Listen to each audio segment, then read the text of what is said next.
Ayun. What's up guys? Ito na nga. Gold update tayo ngayon. Hindi na tayo mag BTC. Ayoko na market structure niya. So ito. Nagkaroon siya ng pumping simula kahapon. Ng Sydney Open market actually. So ito na yung inaasahan ko. Na although nasa bullish tayo, in-expect namin nga na magdadump kasi nga nasa wave 3, lagpas na siya ng wave 3 level So for me, yun nga, nagkaroon ng retracement, pero itong area na to, kung mapapansin nyo to guys, ito kung mapapansin nyo tong area na to guys, bakit tuminto dyan? May dahilan yan, may rason yan kung bakit. Kasi sa Elliott wave perspective, kung sa uptrend merong Elliott, sa downtrend as also the same, meron ding Elliott wave dyan. So ito ang ina-anticipate ko, ito ang ina-expect ko na wave 1. So ito movement na to, at itong area na to na minarkingan ko as a immediate resistance, malapit na niyang i-hit, yan. So hindi ko nga, mukha itong i-hit na, pero nireject ko. Kung mapapansin nyo, nireject. So tingnan natin kung valid yung Elliott na tinitignan ko. Nagamit tayo ng ECP. Hindi ko alam kung na-markingan ko tayo, pero i-demonstrate ko sa inyo kung paano. Ignore nyo lang yung mga lines na yan, kasi may mga meaning din para sa akin yung mga lines na yan. Yung mga lines na yan, mga liquidity yan, naka-prepare yan. Kaya nga nang sabi ko yung mga line na yan, naka-prepare yan, yung liquidity na yan, yung mga lower ng Asian at saka London session, and also the New York session, naka-prepare yan to ibagsak ulit ang market. Ito, plano na to, nakaplano tong pumping na to, nakaplano yan guys, maniwala kasi hindi. Yan ang ng mga market makers. So tingnan natin, since pababa, reverse plot to, dun tayo sa tip ng week, kung hindi ako magkakamali. Ito,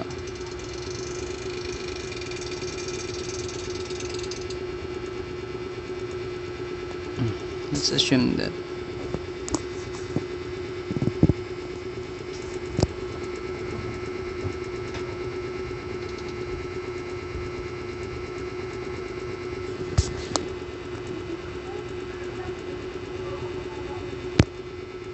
ayan ang level. So kung makikita nyo, pinuntahan na. Wait lang, na-excite ako dun. Wait lang, ayusin natin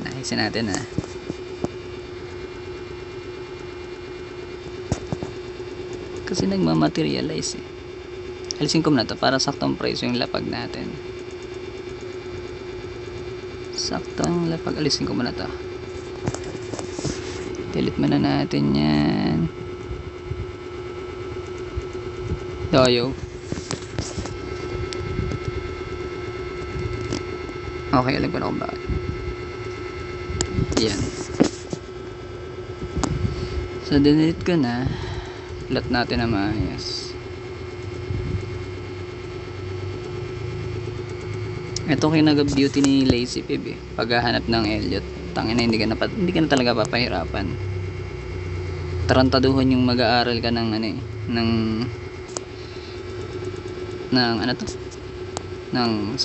may nagsabi si Jack of all trades, 2 months daw bago niya yun pinag-aralan. Samantalang ako wala pang 1 linggo, natutunan ko na yung Elliott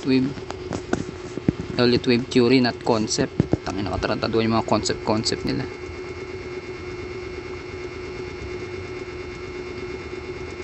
Puro mga ewan, hindi ko maintindihan yung mga yan. Ganun sila mag-isip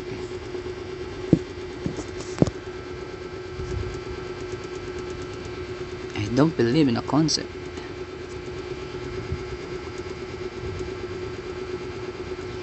Wala akong pake kung anong isip niya sa concept. Basta ko, kalokohan yung concept na yan.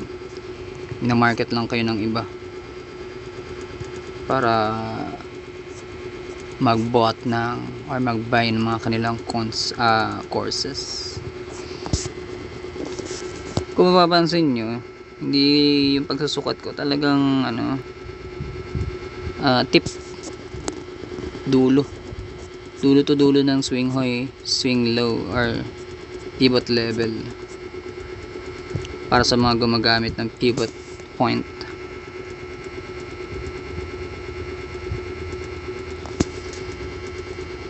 Gusto ko yung talagang sakto kasi bakit ang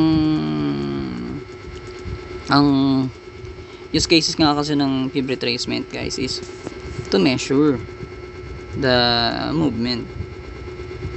So kung hindi naman sakto ang pagsukat mo, maling numbers ang makikita mo dun based dun sa makikita mo sa actual overall price assessment mo dito kay lazy fib or fib retracement. We call this lazy fib dahil nga hindi ka napapahirapan na ito, pinadali na yung mga gagawin mo sa pag-analyze. Hindi mo kailangan tumagal ng oras na gaya ng iba maabot pa ng ewan ko bakit nila pinapahirapan ng sarili nila. Sabi nga diba, padaliin, gawin simple para hindi ka ma-analysis paralysis.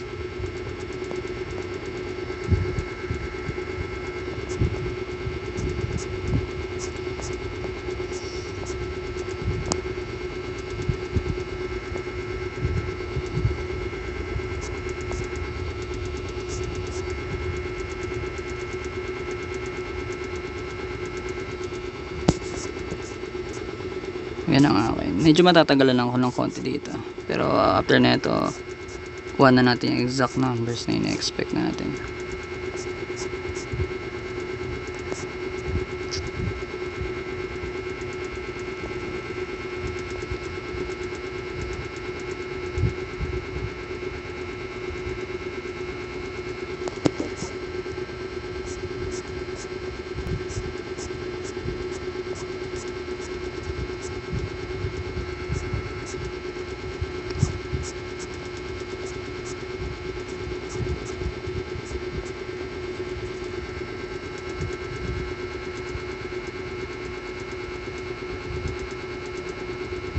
Iyan.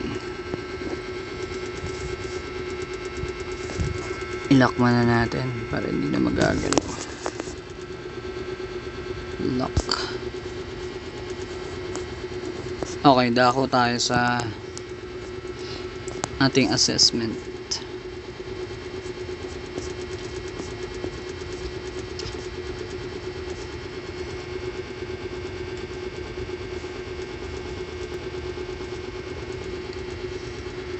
Ayan o. Ayan, kitang-kita nyo na yung mga numbers. Exact numbers. So yun o, mapapansin nyo.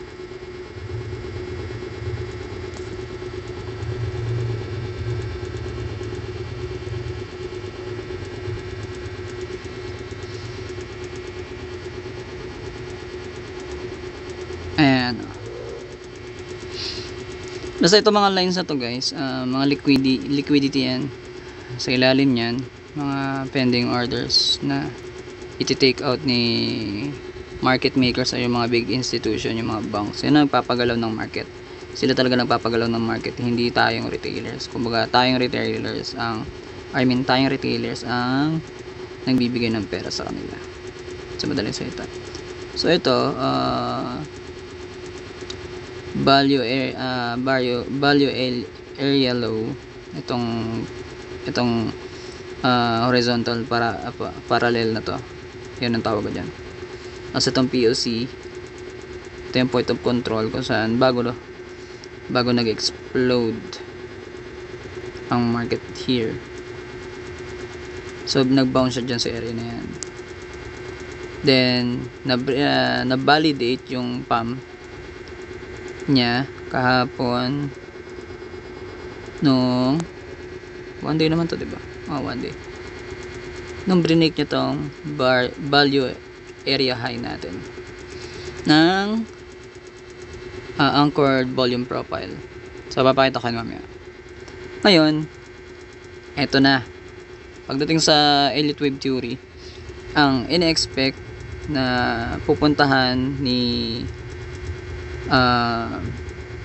gold is yung area ng dalawang yellow zone, eto at saka eto.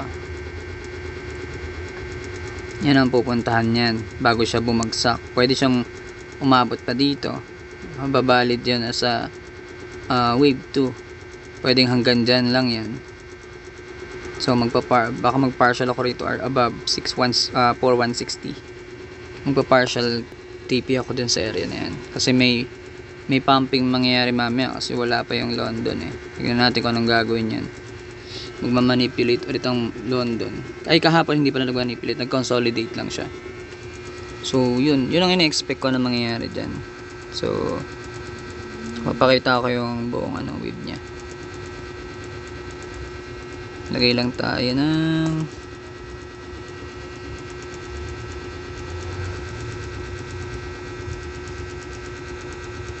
okay.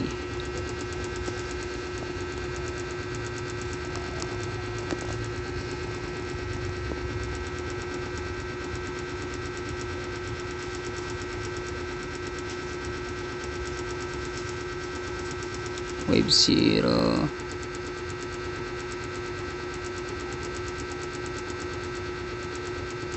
Tama. Hindi ko napapantayan na.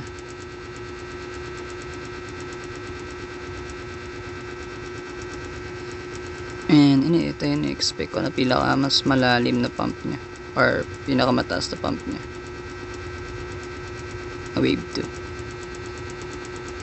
Yan kasi ang golden. Uy, wave 3. Napadalawa pala ako, sorry.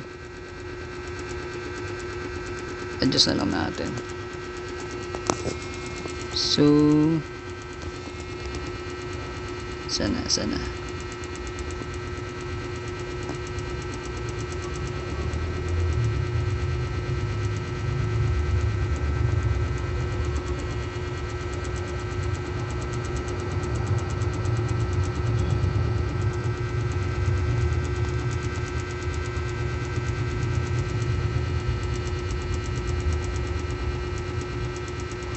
wave 5 pala to. Ito na natin. Possible puntahan bago ulit mag-pump.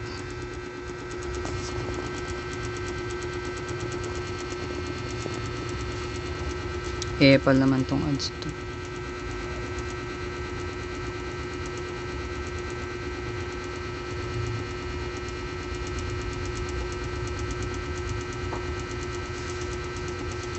Dito pala.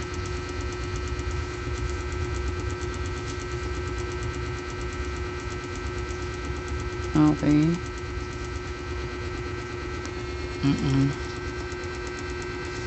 Saan yan to?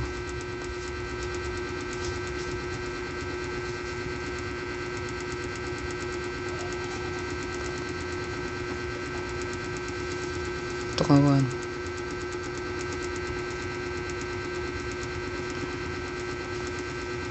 Saan dyan na yan?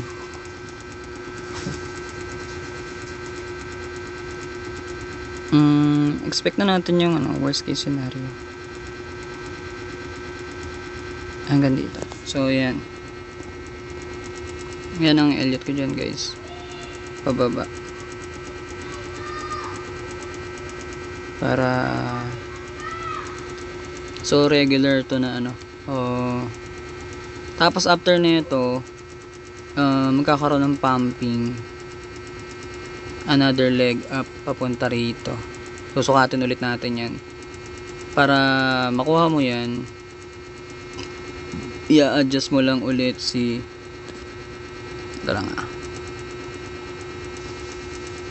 okay, para makuha mo yan yung pag nabuo na tong wave 5 na to, assuming ito na yung wave 5 level natin, simple lang, huwag mo nang pahirapan sarili mo. Ay, nakano pala ako, kalak. Yan, pakitaan kita. Huwag mo nang pahirapan ang sarili mo. Dito mo ulit susukatin yan. Yan. So, ang possible bounce nyan, saan ulit? Saan ulit guys? Ang possible bounce nyan, alam mo na. Dito yan sa area level na ito. Then, bagsak. Alin man dito sa dalawa ang tatamaan. Yung mga golden zone. Yan ang golden zone ng forex sa gold. So, yun siya. Yun lang ang TA ko for this episode. So yun, hindi ko na ito buburahin kung ito na yung inaantay ko. Wala na akong ibang inaantay, ito na talaga. Ang gagawin ko na lang is i-hide ko na lang siya. For me, ito na yung valid sa akin.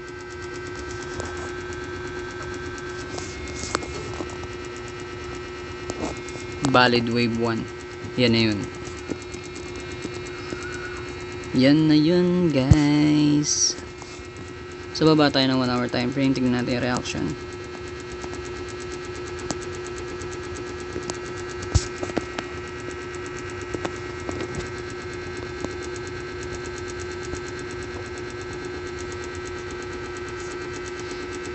Yan. Okay. May mga entry area ako rito. So, yan. Okay oh. Pansinin nyo. Diba? Itong yellow zone na to is ang ating golden zone. So, inire-retest niya yan. Nire-retest niya yan. Magpapump. So, possible nga. Puntahan niya tong golden zone natin na kabila. Yung 0.382. Nire-retest na niya. So, yun lang sa akin.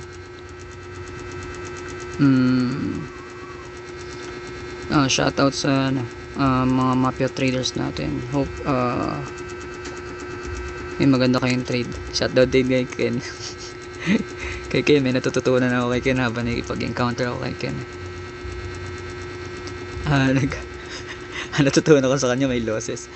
Pero naintindihan ko yun kasi nga scalper siya. Ako scalper din naman ako, pero avoid ko na yung mga minimal losses. So yun. Yun lang muna tayo guys ng araw for gold update bias. Peace out guys.